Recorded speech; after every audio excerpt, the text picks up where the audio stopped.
મિત્રો આજથી લગભગ 40 વર્ષ પહેલાં એટલે કે 2 ડિસેમ્બર 1984માં મધ્યપ્રદેશની રાજધાની ભોપાલમાં એક એવી કાળી રાત આવી હતી જેણે એક જ ઝાટકામાં હજારો લોકોના જીવ લીધા હતા. મિત્રો એ રાત્રે એવું તો શું બન્યું કે હજારોની સંખ્યામાં લોકો મૃત્યુ પામ્યા? આવો જાણીએ આજના આ વિડીયોમાં.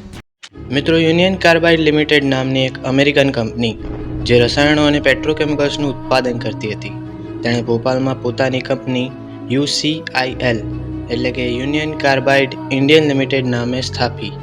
આ કંપનીમાં પણ વિવિધ પ્રકારના રસાયણો અને કેમિકલ્સનું ઉત્પાદન કરવામાં આવતું હતું અને તેમાંના જ એક ઝેરીલા વાયુ મિથાઇલ આઇસોસાયનેટના લીક થવાના કારણે આ સંપૂર્ણ ઘટના બની.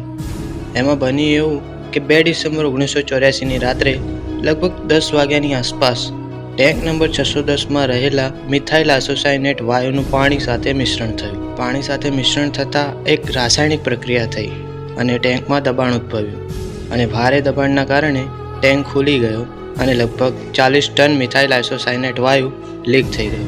મિત્રો, સરકારી માહિતી મુજબ આ ગેસ લીક થવાના કારણે 4000થી પણ ઓછા લોકો મૃત્યુ પામ્યા હતા, પરંતુ લોકોનો દાવો છે કે આ ગેસ લીક થવાના કારણે 16000થી પણ વધુ લોકો મૃત્યુ પામ્યા હતા. આ ઘટના બન્યા પછી યુનિયન કાર્બાઇડે પીડિતોને $470 મિલિયન વળતર આપ્યું, પરંતુ પીડિતોએ વધુ વળતરની માંગ કરતા કોર્ટમાં અપીલ દાખલ કરી હતી. કેન્દ્રએ 1984ના ગેસ કાંડ પીડિતો માટે ડાવ કેમિકલ, જે યુનિયન કાર્બાઇડની પેટા કંપની હતી, તેની પાસેથી $7,844 કરોડ રૂપિયાનું વધારાનું વળતર માંગ્યું અને તેના માટે 2010માં સુપ્રીમ કોર્ટમાં ક્યુરેટિવ પિટિશન દાખલ કરવામાં આવી હતી.